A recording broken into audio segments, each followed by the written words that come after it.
Сағаттың шықылдағы емес ермек. Хамиша өмір өтпек, ол білдірмек. Бір минут бір адамның өмірін ұқсас. Өтті, өлді, тағдыр жоқ, қайта келмек. Сағаттың өзі ұры шықылдаған. Өмірді білдірмеген күнде ұрлаған. Тиянақ жоқ, тұрлау жоқ, келді, кетті, қайта айналмас, бұрылмас, бұлдыр заман.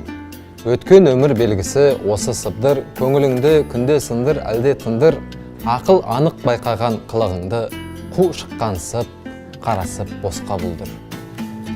Күн жиылып, ай болды 12 ай жыл, жыл жиылып қартайтты қылғаны бұл.